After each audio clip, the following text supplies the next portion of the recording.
First Lady Luis Araneta Marcos, other distinguished guests, ladies and gentlemen, good afternoon. Mga kababayan ko, naririto ako muli upang tuparin ang ating katungkulan at magbigay ng ulat sa inyo tungkol sa estado ng ating bansa at sa mga ginagawa ng inyong pamahalaan.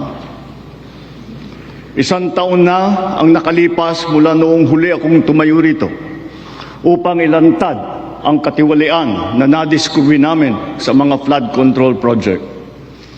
Gaya ng aking ipinangako sa inyo, nagsagawa tayo ng malawakan at malalimang investigasyon na walang pagkikiling kahit kanino man.